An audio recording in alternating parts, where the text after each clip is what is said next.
I knew something was wrong the moment I heard the crunch, this sharp, sickening, unmistakable crunch that doesn't belong in a quiet suburban morning. I rushed out the front door, barely wearing one sock, and there it was, my hedge, the one I'd spent 15 years shaping, standing, and arguing with squirrels over, completely annihilated. Not trimmed, not bumped, annihilated. It looked like a tank had rolled through my yard on its way to invade the neighbor's bird feeders, and right there in the dirt, shining like a trophy, was a chunk of someone's headlight. Perfect. Because nothing says, good morning, like discovering your yard has been used as an off-road testing site. My heart was pounding. My coffee went cold in my hand, and the only thought racing through my head was, here we go again. Because in any normal neighborhood, this would be a weird accident, but in an HOA neighborhood run by Karen, the self-appointed queen of petty. Oh, this was absolutely personal. She wanted a fight, and unfortunately for her, that morning, she picked the wrong man to mess with. Before we dive in, drop your location and local time in the comments and, hey, if HOA chaos is your favorite kind of chaos, go ahead and subscribe. You'd think after finding my hedge flattened like a crime scene in a gardening horror movie, things would calm down.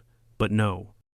This was an HOA neighborhood where common sense goes to die and pettiness multiplies like rabbits, and standing at the center of it all was Karen, the HOA president and full-time enthusiast of making everyone else's life miserable. Let me explain something about Karen. She's the kind of person who measures the height of your grass with a ruler and takes pictures of trash cans that linger at the curb for more than 8 minutes, a woman who genuinely believes her clipboard is a weapon of mass authority. She once fined a neighbor because his Halloween pumpkin expressed an emotionally threatening aura. I wish I were joking. So when my hedge got destroyed for the first time 2 weeks ago, I tried to be optimistic. Could have been a delivery truck, I told myself. Could have been a teenager learning to drive. But by the second time it happened, optimism packed its bags, called an Uber, and left. And by the third time, oh, I knew exactly what was going on. Karen had been nagging me about that hedge for months. Apparently, it was non-compliant with HOA aesthetic standards, which, translated from Karen speak, meant, I personally don't like it, and therefore it must be destroyed. She hated that hedge like it owed her money. She once suggested I cut it down because it disrupts the visual harmony of the street. Meanwhile, she had a lawn flamingo so bright it could guide airplanes during fog. After the fourth incident, the glorious tank-level destruction I witnessed that morning, I marched back inside and decided to monitor my property like a paranoid raccoon. I set up my lawn chair on the porch, armed with a thermos of extra-strong coffee and a level of determination usually reserved for Olympic athletes. If someone wanted to keep playing bumper cars with my landscaping, they were going to have to do it while staring directly into my annoyed, middle-aged face. But here's the thing. Whoever was driving that mystery SUV had timing skills that would make a magician jealous. Every time I looked away, even briefly, something happened. I went inside to microwave my coffee. Bam. Fresh tire marks. I took a phone call. Bam. Hedge leaning like it had survived a hurricane. I once sneezed so hard I closed my eyes for 5 seconds, and I swear when I opened them again, the leaves were slightly more crooked. It was getting ridiculous. I even tried asking neighbors if they'd seen anything. No luck. Everyone suddenly became either blind or mute. Mr. Dawson pretended he didn't understand English, even though I've heard him yell at his TV every football season. Mrs. Morales said she didn't want to get involved in political matters, which was a strange way to describe my hedge being repeatedly murdered. And old Miss Henderson, who normally saw everything that moved within a 5-mile radius, just shook her head and whispered, "They come at odd hours, dear. Blink and they're gone." I asked.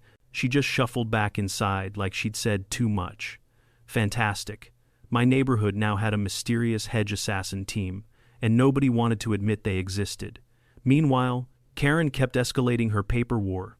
Every morning, it was another HOA violation notice stabbed into my front door like she was auditioning for a dramatic fencing scene. Hedge height out of compliance. Hedge shape inconsistent.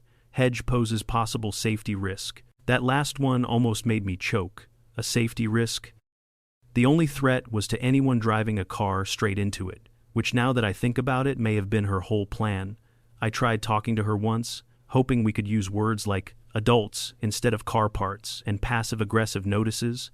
I caught her during her afternoon power stride walk. the one she takes with her nose tilted just high enough to smell her own superiority. "Karen," I said, "my hedge keeps getting hit 4 times now. I think someone's doing it on purpose." She nodded sympathetically, though her eyes said she was enjoying this way too much.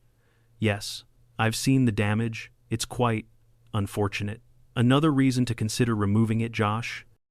"It clearly doesn't belong here." I stared at her, trying to process the fact that she was blaming the hedge for getting run over. That's like blaming a mailbox for getting punched. "You think the hedge is the problem?" I asked.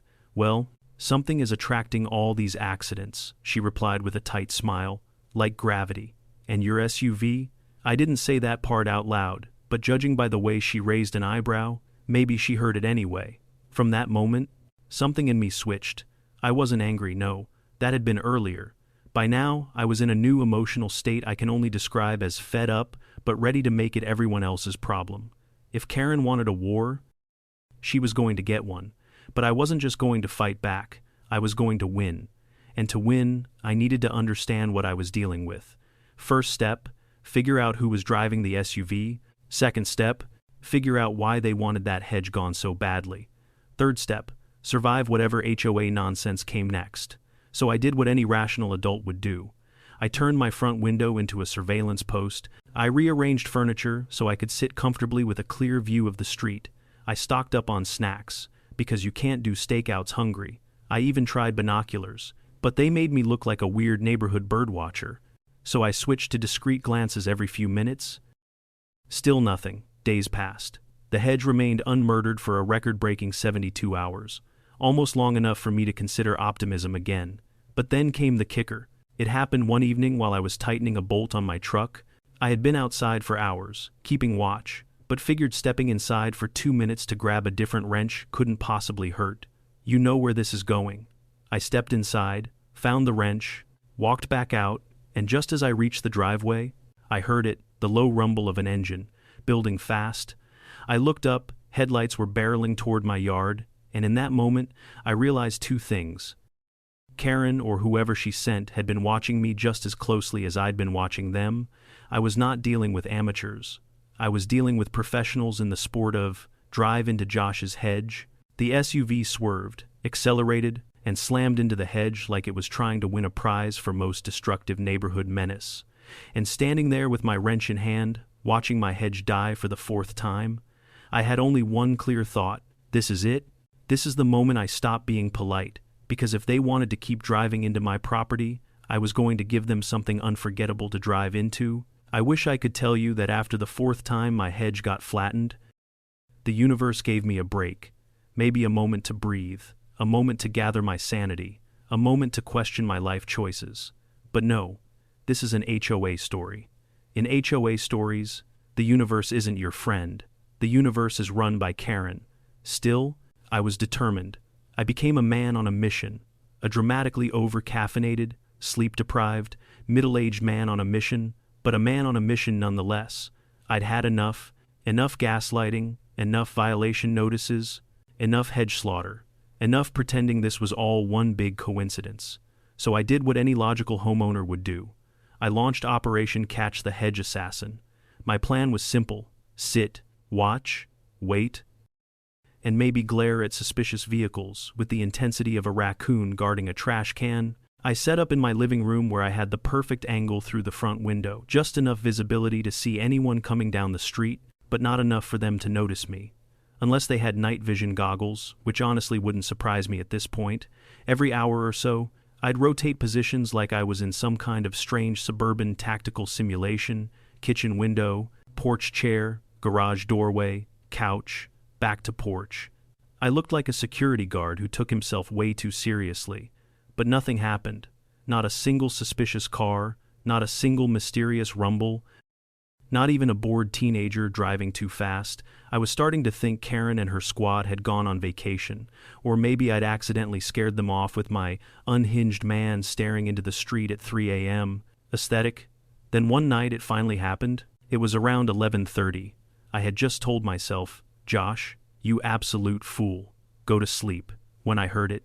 A low, deep engine sound, not loud, almost polite, but heavy, purposeful, the kind of vehicle that doesn't drive so much as announce itself. I froze.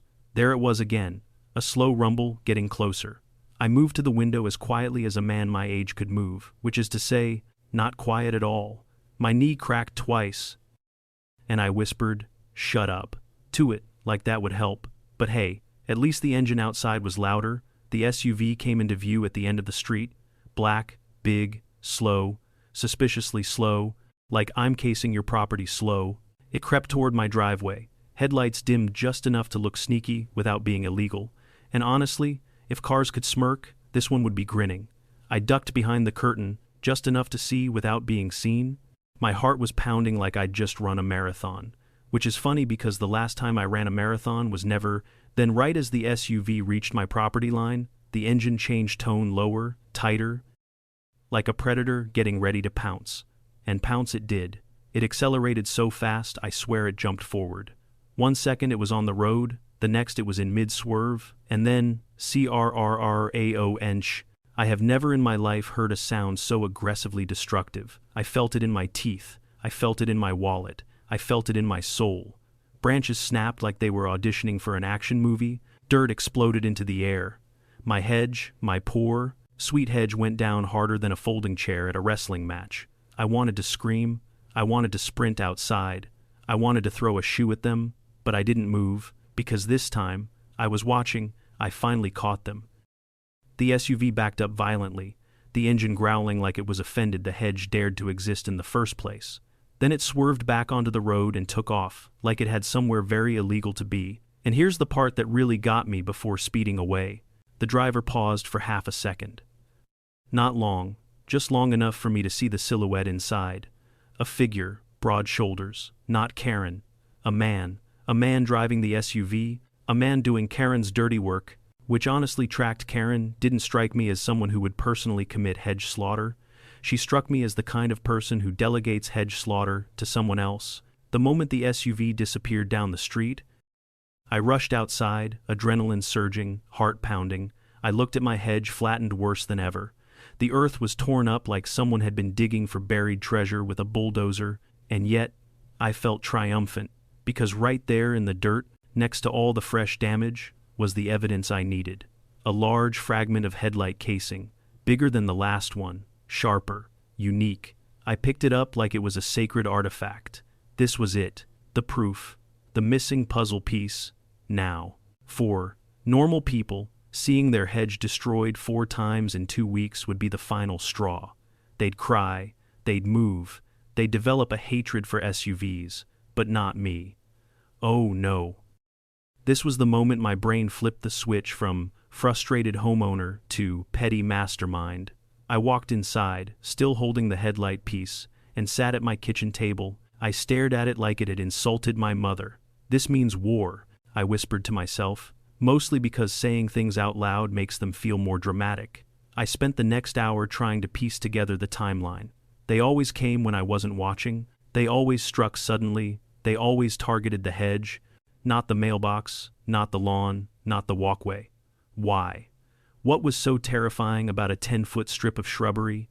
I thought back to all my interactions with Karen, the forced smile, the passive-aggressive comments, the, Josh, hedges are terribly outdated speech she gave me in July.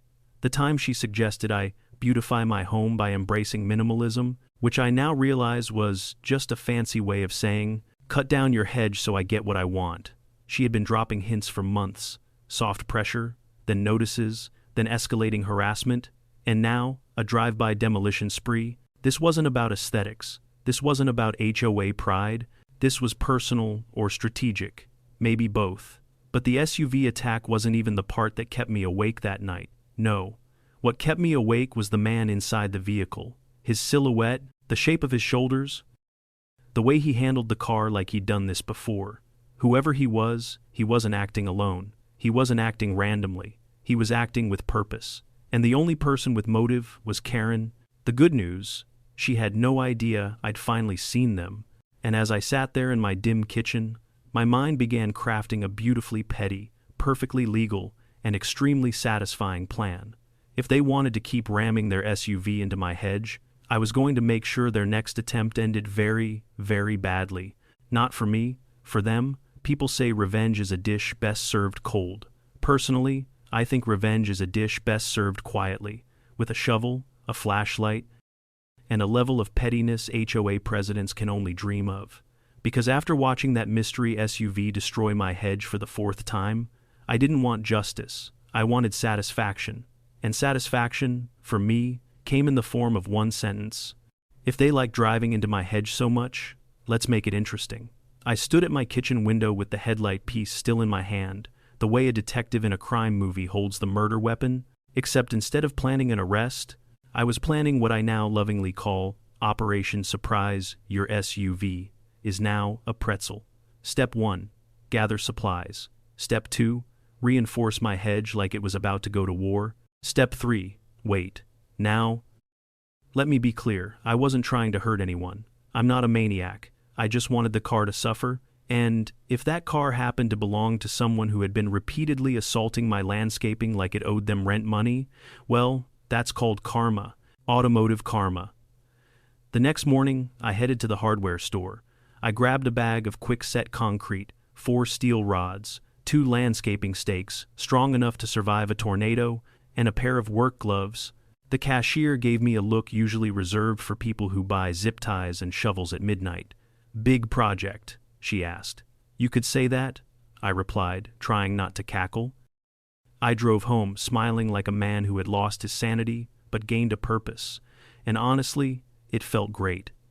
That afternoon, once the nosy neighbors were inside watching daytime TV, and Karen was off doing whatever HOA presidents do when they're not harassing people, probably polishing her clipboard, I got to work. The key was subtlety. You don't build a trap out in the open. No, you build it like a suburban ninja. I started by pulling aside what was left of my hedge.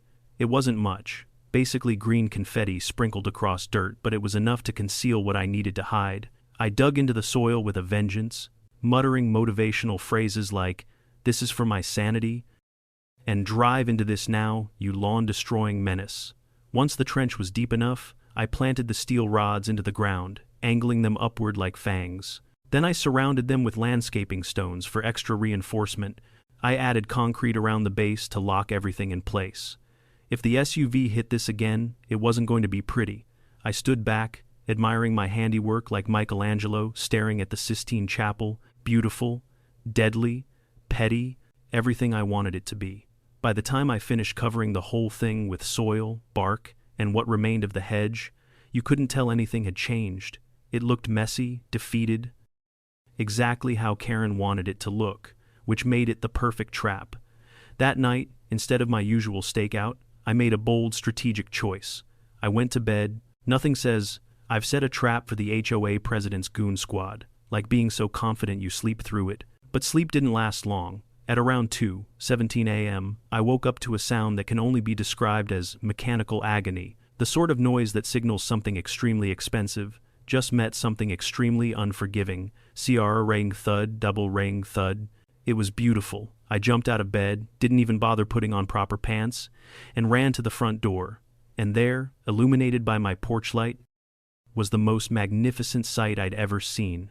The black SUV, half embedded in the ground, front bumper crushed like a soda can, hood folded, one wheel bent at a 30-degree angle that no wheel should ever experience. If the poor thing were alive, someone would have called animal control. And standing next to it, clutching his wrist, breathing heavily like he'd just taken a test he didn't study for, was Richard, Karen's husband. Of course, it was Richard. The universe may hate me, but at least it has comedic timing. I stepped onto the porch, crossing my arms like every disappointed father in every sitcom ever made.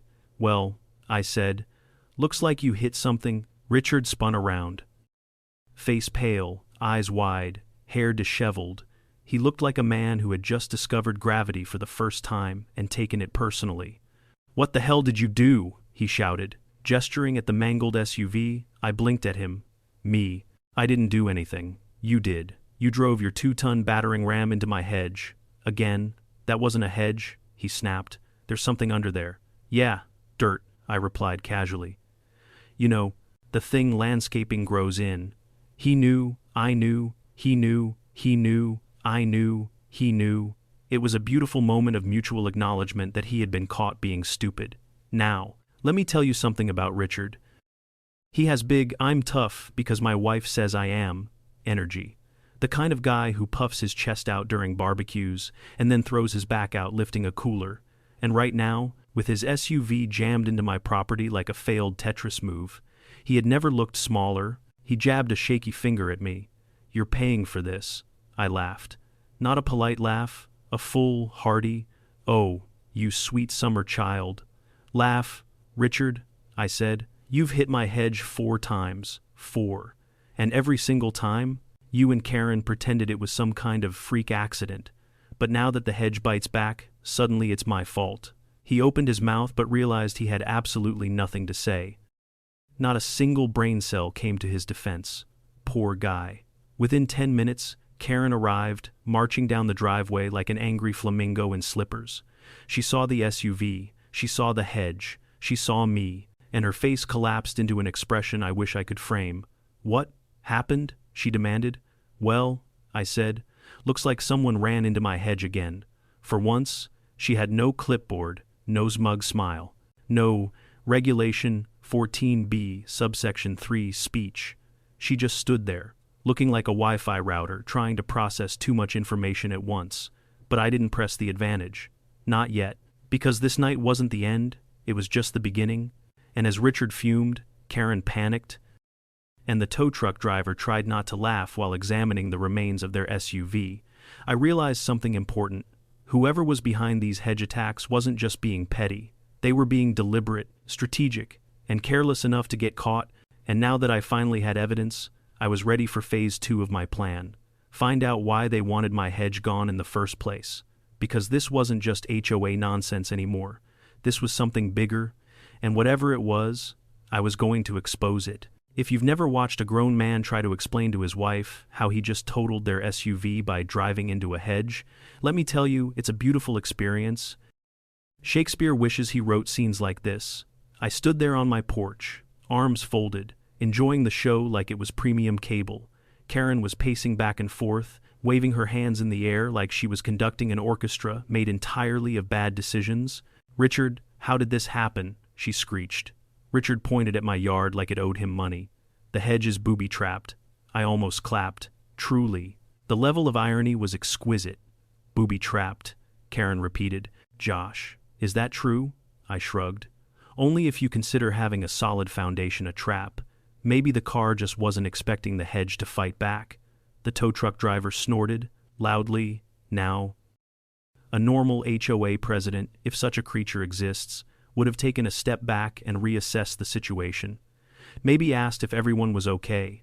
Maybe wondered why a hedge was repeatedly hit. But Karen, no. Karen operated on an entirely different frequency. One, powered by caffeine, self-importance, and unchecked authority. She marched up my driveway, heels sinking into the dirt like angry little anchors. "Josh," she said, voice trembling with indignation, This is sabotage." I blinked. "Karen, you've run a car into my property 4 times. We have done no such. 3 times at night. Once during lunch hour. Twice while I was home. I mean, if you're going to deny it, at least put some effort into the lie." She froze. For the first time, I saw a crack in her perfect HOA armor. A split second where her eyes darted toward Richard, then back at me. Guilt, panic, the realization that she had absolutely no poker face, hard to tell. But then she recomposed herself, straightened her blazer, and said, "Josh, nobody here is trying to harm you, just the hedge," I asked. "It's an eyesore. So is your flamingo, but I've never hit it with my truck." The tow truck driver lost it again. Once the SUV was loaded and dragged away, looking like someone tried to fold it in half, the circus finally left my yard. I went back inside, poured myself a victory cup of coffee, and sat down with the headlight fragment like it was a sacred trophy. But even though watching Karen malfunction had been immensely satisfying, something felt off. Why go through all this trouble? Why run into my hedge repeatedly? Why destroy their own vehicle? There had to be a bigger motive. Because as annoying as Karen was, she wasn't stupid, evil, maybe, petty, absolutely, but stupid. No. So I decided to do some investigating. First stop, My friend Dave's auto shop. Dave is the kind of guy who knows everything about cars, everyone in the county, and every rumor within a 30-mile radius. He's basically the Google of small-town mechanics. If Google also smelled like oil and barbecue, I walked into his shop, holding the headlight fragment in a plastic bag, like it was evidence in a crime show. Dave took one look at it and whistled. Damn. Josh, this is from a reinforced front-end SUV. Not your everyday soccer mom ride. This is the type of thing contractors, security guys, or paranoid millionaires drive. Paranoid millionaire? I muttered. That sounds about right. He chuckled. Funny thing, someone brought in a busted-up SUV earlier today. Same brand, same model, same kind of front-end damage. He leaned in. Guess who dropped it off? Who? Karen Douglas? I wasn't surprised, but the confirmation felt good. Like the universe handing me a gift basket labeled, "You were right. Congratulations. On your petty victory. Anything else?" I asked. Dave hesitated, which immediately meant yes. Well, he said slowly, I overheard her talking to someone on the phone, kept mentioning a guy named Langford, sounded heated, something about deadlines, approvals, permits, and you. I froze. Me. Yeah. Something like, he won't budge, and we need that lot cleared. Didn't catch everything, but she didn't sound like she was talking about just a hedge.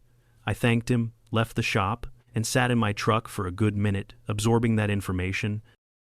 Langford. The name sounded familiar. Then I remembered, he was a developer, a big one, a guy who bought land, tore everything down, built overpriced condos, and sold them to people who said things like, "We love the charm of this community," right before ruining the charm of that community, if Karen was working with him. Suddenly, everything made sense. The hedge, the pressure, the threats, the SUV drive-bys. They didn't want me to trim the hedge. They wanted me to leave. And if they were willing to destroy a car just to get me to move, this was bigger than HOA drama. This was corruption. The next day, I confronted Karen, not angrily, not loudly, calmly. The kind of calm that scares people because they know it's covering something dangerous underneath. I found her at the mailbox cluster, pretending to check envelopes while actually spying on everyone else's postage. "Morning, Karen," I said. She jumped. "Oh, Josh, hello." She smiled way too fast, like someone who practices expressions in a mirror. "Quick question," I said. "Why is a real estate developer named Langford interested in my property?" Her smile died instantly, gone, evaporated. "Who?" she asked. "Karen," I sighed. "I know you hired someone to run into my hedge. I know you've been pushing me to remove it. I know you've been filing bogus violations. And now I know you're talking about my property behind my back." Her eyes flicked around the street like she was searching for escape routes. "Josh, it's complicated." "No," I said. "It's simple. Tell me why." She took a deep breath, shoulders sinking, and just like that, Karen, the fierce HOA queen, enemy of hedges everywhere, looked small. "Langford wants to develop this street," she said quietly. "He wants to buy the properties on this end, yours included. And you're helping him," I said. She nodded, embarrassed. "He promised incentives for the HOA, improvements, budget increases, influence. And what's the incentive for you personally?" She winced.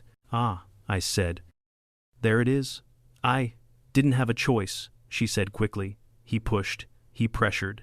And then when you didn't agree to remove your hedge, he said to apply more pressure. I never thought he'd actually drive a car into my yard 4 times. I asked. She grimaced. "Yeah." I stared at her for a moment, trying to decide if I should feel angry or impressed at the sheer stupidity of her plan. Then something in her expression shifted. Fear. Real. Legitimate fear. "Josh," she whispered, "you don't understand. Langford isn't the kind of man you can just say no to." "Well," I said, "guess what? I already did." She looked like she wanted to scream. "You need to drop this," she insisted. "Just sell your house, walk away, before this gets worse." "Worse," I repeated. "Karen, your husband already demolished his own SUV." "That's not what I mean," she said. "Langford won't stop, not until he gets what he wants." I walked closer, lowered my voice. "And what I want," I said, "is the truth." Karen swallowed hard, then leaned in and whispered, "He's coming tonight." That chilled me more than I expected, but I smiled anyway. "Good," I said. Let him come. I'm ready. Because now I wasn't just fighting for a hedge, I was fighting to expose something much, much bigger. When Karen told me that Langford, the mysterious developer pulling the HOA's strings, was coming tonight, I expected something dramatic. Maybe a convoy of blacked-out SUVs, maybe a helicopter landing in my cul-de-sac, maybe Karen showing up again with a smoke bomb and a megaphone. Honestly, nothing could surprise me at this point. But what actually showed up was one guy in a suit at 9:47 p.m., no entourage, no theatrics, just a man who looked like he practiced saying, "I'm disappointed in you," in front of the mirror every night before bed. I was sitting on my porch drinking decaf, because if I drank real coffee at that hour, I'd stay awake until Christmas, when he walked up the driveway like he owned the place. I didn't even hear a car pull up. He just appeared, like a judgmental woodland creature that migrated toward conflict. "Mr. Mackenzie," he asked. "Depends," I replied. "Are you offering money, trouble, or Girl Scout cookies?" He didn't laugh, not even a courtesy smile. Tough crowd. "My name is Paul Langford," he said, extending a hand he clearly expected me to shake. I looked at the hand, then at him, then back at the hand. "Sorry," I said. "I don't shake hands with people whose cars keep ending up in my hedge." His hand slowly withdrew. His expression didn't change, but his eyes did just a flicker, like he was mentally writing me into his burn book. "I'm here," he said carefully, "to offer you a solution. Does it involve replacing my hedge? Because that'd be a great start." "Mr. Mackenzie," he said, voice too calm, "I'm trying to avoid conflict. Really." I raised a brow. "Your henchman drove into my property 4 times. You're not avoiding conflict. You're in a committed relationship with it." Again, no smile. This guy had the sense of humor of a malfunctioning vending machine. He reached into his suit pocket and pulled out a neatly folded piece of paper. It looked expensive, the kind of paper rich people use to write birthday cards that somehow come across as insulting. "This," he said, handing it to me, "is a revised buyout offer." I didn't take it. "A what?" "A generous one," he continued. 3 times the market value of your home, no strings attached." Ah, so that was the game? They weren't just trying to annoy me. They were trying to push me out, force me to sell, clear the way for development. I finally took the paper, not to read it, just to dramatically crumple it in my fist. "Not interested," I said. There was a 3-second pause where the entire atmosphere changed. His face didn't move, but the temperature dropped at least 7 degrees. If villains could do weather effects, this was his. "You should reconsider," he said softly. "Pretty sure I just did." He stepped closer. "Mr. Mackenzie, my associates and I would prefer to handle this peacefully, but if you continue resisting, things may become unpredictable." Unpredictable? The word hung in the air like a neon sign that read, "Threat, threat, this is a threat." I leaned forward. "Is this the part where you tell me to think about my future?" in a scary voice. A vein twitched in his forehead. He took a step back, smooth and controlled. "Sleep on it," he said. "This offer won't remain open long." And just like that, he walked away. No car, no sound, nothing. He disappeared between 2 houses like a ghost with a 401. I went inside, locked the door, and said out loud to my empty kitchen, "Well, that was fun. But here's the thing. I may make jokes, but I'm not stupid. When a developer with money, influence, and questionable decision-making shows up at your house, offering bribes and veiled threats, you don't just ignore it, you prepare. First, I checked my security cameras. All working, all recording, perfect. Then I backed up every clip of that SUV hitting my hedge.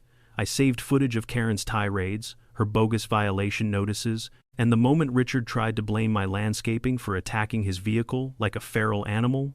Next, I did what any rational adult in a messy HOA war would do. I made a sandwich. Revenge planning runs smoother when you're not hungry. 2 days passed, and I could feel the storm building. It started small. A letter taped to my door, official city envelope. Inside, a notice claiming my hedge was an unapproved landscaping obstruction and must be removed immediately. No inspection evidence, no citation code, just a threat, cute. Then the HOA sent me 2 more violation letters. Non-standard lawn edging and excessive foliage debris. I didn't even know what that meant. My yard looked fine, better than half the houses on the street, Yet somehow I was now a one-man environmental hazard. Then true masterpiece, a tire on my truck mysteriously went flat overnight. Perfectly sliced, neat, professional, oh yes. Things were becoming unpredictable. But the final straw was finding my garage door open one afternoon. Tools everywhere, workbench flipped, papers scattered like someone had auditioned for the role of obnoxious home invader. And, in the middle of the mess, a brick, with a note tied around it, last chance. I held the brick like it was the world's angriest bowling trophy. Now, I'm not proud of what I said next, but I'll admit it. Okay, now I'm pissed. Because this wasn't about a hedge anymore. This wasn't about property lines. This wasn't even about Karen. As much as she loved starring in her own villain arc, this was about intimidation. Real intimidation. Langford's kind. So I did what he least expected. I didn't fight him directly. I didn't yell. I didn't threaten back. I went for something far more terrifying. I called my friend in IT. Now, my friend Joel isn't just good with computers. He's the type of guy who can find your childhood online username from 2007 based on your favorite pizza topping. He works in cybersecurity and collects information the way some people collect stamps. Joel, I said, I need you to do a deep dive on a guy named Paul Langford. There was a pause. How deep? Atlantis. Joel understood immediately. For the next 24 hours, we worked like two middle-aged men who had nothing left to lose and too much free time. We gathered public records, business filings, financial disclosures, zoning applications. We traced property connections, board memberships, HOA donations, and what we found, glorious, Langford wasn't just a shady developer. He was a very shady developer. Money laundering allegations, suspicious partnerships, fake permits, illegal zoning manipulations, and connections with HOA leadership, multiple HOAs across multiple neighborhoods, including ours, at 2:14 a.m. Joel sent me the message that changed everything. Josh, he's already submitted preliminary development plans for your block. 6 months ago. 6 months. Before any of this started, before the first Hedge incident, before Karen began her crusade, the goal had never been to fix aesthetic issues. The goal was to remove obstacles like homeowners who refused to sell. My hedge wasn't the real target, my property was. And now that I knew the truth, everything became clear. I wasn't dealing with an HOA bully, I was dealing with a corporate bulldozer wearing a suit. Well, lucky for me, I had just sharpened my shovel. Now, I'm not a genius. I'm not even the smartest person on my block. That honor probably goes to the retired math teacher who once corrected a street sign with a Sharpie. But even I knew one thing. When a shady developer threatens you, destroys your property, and somehow uses the HOA president as his personal errand girl, you don't fight him with fists. No, you fight him with information, and I suddenly had a mountain of it. I spent the next morning sitting at my kitchen table, surrounded by printouts like a conspiracy theorist who finally connected the red strings on his corkboard. There were fake permits, zoning violations, suspicious transactions, emails between Langford and HOA board members, and blueprint drafts that looked like they were drawn by someone who slept through architecture class but still wanted to break laws creatively.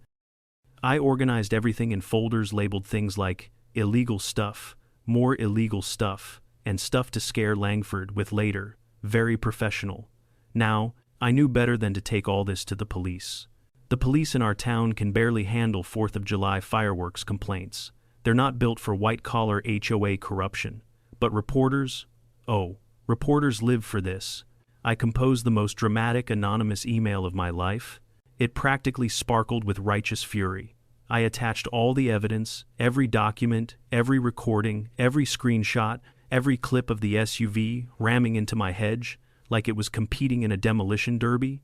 Then, with the confidence of a man who'd reached maximum pettiness, I hit send. Not to one news outlet, not to two, but to every major news station within 300 miles. If Langford wanted to play the intimidation game, he should have picked someone who was intimidatable. By noon, the first reporter called. By 2, the story was trending. By 4, the city council released a statement saying they were looking into the matter, which is politician speak for, oh crap, we're in trouble. But the best part? Oh, that came at 5:46 p.m. because That's when Karen showed up. She stormed up my driveway like a bright pink thundercloud, breathing so heavily I thought she might pass out. Her hair was a mess. Her blazer was crooked, and she didn't have her clipboard, which is how I knew she was truly rattled. "Josh," she yelled, without even knocking, "open this door right now." I opened it halfway so she couldn't shove her way in. She absolutely would have tried. And there she was, HOA, Queen Karen, dethroned, deflated, and one minor inconvenience away from collapsing into a pile of lawsuits. "What's up, Karen?" I asked sweetly. She stabbed a finger toward my chest, "have no idea what you've done." "Oh, I think I do." Her eyes were wild. "Langford is furious. The entire project is in jeopardy. The investors are pulling out." "Oh no," I gasped. "Not the investors." "This isn't funny," she snapped. "He's blaming me." "Well," I shrugged, "you did help him." Her face scrunched into a look somewhere between guilt and constipation. "I didn't think you'd actually expose him." "Who does that?" "People who don't like having their hedges rammed by SUVs, I said. She groaned and ran both hands through her hair. "You need to fix this," she pleaded. "Take down whatever you sent, contact the news, tell them it's wrong." "Karen," I said, "you're asking me to lie to protect a criminal." "He's not a criminal," she began, then caught herself mid-sentence. "Okay, he's technically a criminal, but no buts." Her shoulders slumped, her voice softened. "Josh, you don't understand. Langford isn't just some guy in a suit. He's persistent. That's one word for it. He doesn't forget things, he doesn't forgive things, he doesn't lose. And now, because of you, he's going to come after me." Ah, there it was, fear. For the first time since this whole ordeal started, Karen wasn't angry, she wasn't smug, she wasn't bossy, she was scared. And honestly, I almost felt bad for her. Almost. "Karen," I said gently, "I'm not the enemy here. You are the one who got involved with him. You let him pressure you, you let him use the HOA, and now you're realizing he's not the kind of guy you can just block on Facebook and move on from." She collapsed into the patio chair like someone unplugged her.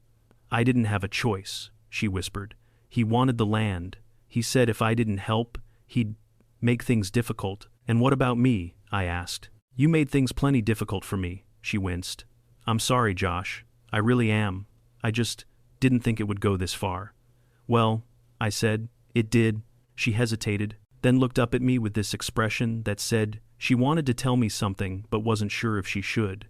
"Last night," she finally whispered, "a black SUV was parked outside your house for nearly an hour." I froze, watching. She nodded.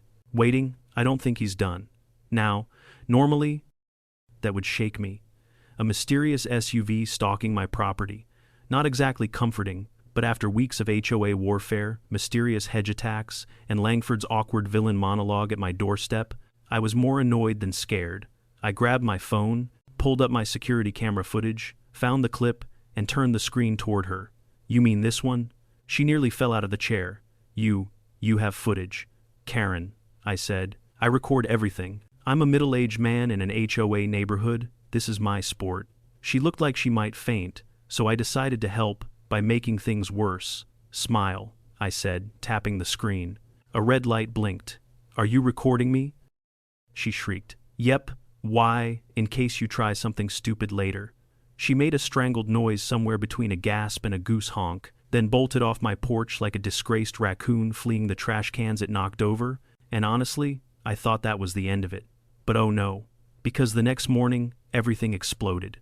Local news vans lined the street, neighbors gathered like this was a premier event, HOA board members were resigning theatrically, some of them probably didn't even know what they were resigning from. Police cars rolled past, city officials arrived with clipboards that looked like they actually contained useful information. By lunchtime, one headline was everywhere. Developer linked to HOA corruption investigation. City expands inquiry after new evidence emerges. And then came the best part. At 3:14 p.m., my phone buzzed with an alert. Developer Paul Langford arrested on multiple charges including fraud, bribery, and harassment. I stared at the notification for a long moment. Then I whispered, "Told you?" Karen didn't show up that day, or the next. Rumor had it she was hiding at her sister's house, trying to figure out how to explain to her book club that she accidentally helped commit a felony. Meanwhile, the HOA disintegrated faster than cotton candy in a rainstorm. Meetings were canceled, fines were voided. The newsletter lady resigned in protest, claiming creative differences, which I think was code for I refuse to live in a community without drama. As for me, I did what any victorious homeowner would do. I replanted my hedge, and this time, it grew back stronger than ever. When Langford's arrest hit the news, you could practically feel the shockwave move through the neighborhood. I swear, even the lawn gnomes looked stunned. People who'd barely made eye contact with me for years suddenly waved from their porches like we were old friends who survived a shipwreck together. For the first time since this whole mess began, the street felt calm. No mystery SUVs circling. No bogus HOA letters taped to my door like threatening fortune cookies. No Karen marching around with her clipboard like she was policing a mall Santa line. Just peace and quiet. Lots of quiet. It was so quiet, in fact, that I got suspicious. Then, at exactly 8:12 a.m., Karen appeared. Like a timid, soggy, defeated flamingo in a pink cardigan. She walked slowly this time, not the usual power stride, not the I control this street march, but the walk of someone who'd been hit by both embarrassment and reality. She stood at the edge of my yard, looking like she was waiting to be struck by lightning. I stepped outside, because, let's be honest, I absolutely wanted to hear whatever was about to come out of her mouth. "Josh," she said softly. Well, I replied. The queen of the HOA emerges from the bunker. She didn't react. She just looked exhausted. Not dramatic, not angry, just drained. Like someone who had finally run out of excuses, justifications, and caffeine. "I came to apologize," she said. It was so unexpected that I looked around to check if this was a prank. Maybe the neighbors had hired actors. Maybe TV cameras were hidden in the bushes. Maybe this was one of those social experiments. But no, it was genuinely Karen. She took a deep breath. What I did was wrong. All of it. I let Langford push me around. I let the HOA become something it wasn't supposed to be. And I made your life miserable because it was easier than standing up to him. That last line actually hit me a little, because for all the jokes, neighbor wars, and petty drama, she was right. Karen wasn't some master villain. She was someone who got manipulated by a bigger shark and decided to become a piranha to survive. "Karen," I said, "you didn't just make my life miserable. You terrorized my hedge." She actually laughed, a small one, sad but real. "Yeah," she said, "I did." For a moment we stood there in a silence that was almost civil. Then she said, "They dissolved the HOA this morning. It's over." "Oh," I said, feigning shock. No more lawn height inspections, no more letters about the emotional state of my shrubbery, no more street committee meetings that feel like hostage negotiations. She cracked a tiny smile. "You're free." That was the moment it sunk in. The HOA, the source of all this chaos, was gone. Poof. Erased like a typo in the neighborhood's history. I should have felt triumphant, victorious, like conquering hero Josh, destroyer of corruption. Instead, I felt something closer to relief. Deep, profound relief. The kind you only feel after a very long, very stupid battle finally ends. Karen sighed. "Josh, I know there's no reason you'd forgive me, but I am sorry." And to my surprise, I believed her. "Yeah," I said. "I know." She nodded, then walked away slowly, quietly, like someone who finally realized being HOA president didn't make her a queen, just a person with a little too much time and authority. When she disappeared down the street, I turned to look at my yard, the patch of ground that had suffered the most in this war. And without meaning to, I started laughing. Because after everything, after the SUV attacks, after the nights of stakeouts, after the threats, the fines, the chaos, I was finally free to plant whatever I wanted, however I wanted, without Karen's commentary. So, naturally, I grabbed my gardening gloves. Rebuilding the hedge wasn't just about restoring plants. It was symbolic. It was a promise to myself that no HOA, no developer, no clipboard-wielding suburban tyrant would ever push me off my land again. I dug into the soil like a man possessed, humming victory music under my breath. I replanted each shrub with pride, spacing them perfectly, watering them generously, talking to them like they'd been through a traumatic event. "There you go, little buddy," I whispered to one. You're safe now. No more SUV jousting tournaments. And, you know what? It actually felt good.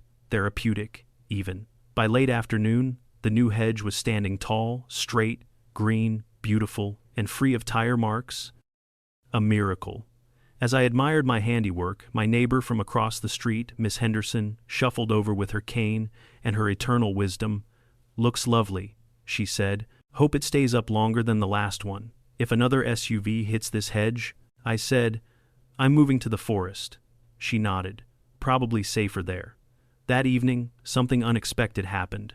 For the first time in weeks, I slept peacefully. No engines revving, no crash noises, no suspicious shadows outside my window.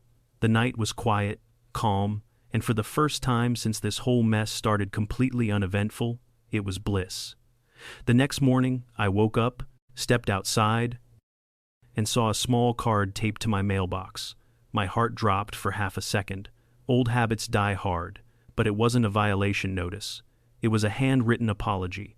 From Karen, short, honest, humble. "I'm starting over," it said. "Thank you for standing up when I didn't." Character development? Didn't expect that in this HOA saga. I pocketed the note, took a deep breath, and admired my hedge, perfect, untouched, thriving. And that's when it really hit me. I won. Not just the hedge war, not just the HOA showdown, not just the battle against Langford, the world's most boring villain. I won my home back. And there's no feeling quite like that. When you live in a neighborhood ruled by an out-of-control HOA, it's easy to feel powerless, like the rules are stacked against you, like someone else controls your peace, your home, your sanity. But here's the truth. Bullies, whether they're in fancy suits or holding clipboards, count on your silence. Stand up once, and they panic. Stand up twice, and they crumble. Expose them, and they disappear. This whole mess taught me something simple but powerful. You don't win by shouting. You win by documenting, by staying calm, by refusing to fold when someone tries to push you out of your own life. If you're watching this, tell me in the comments, has an HOA or neighbor ever pushed you too far? What happened? And hey, if you enjoy watching petty villains get exactly what they deserve, make sure to subscribe. Trust me, there are plenty more stories where this one came from.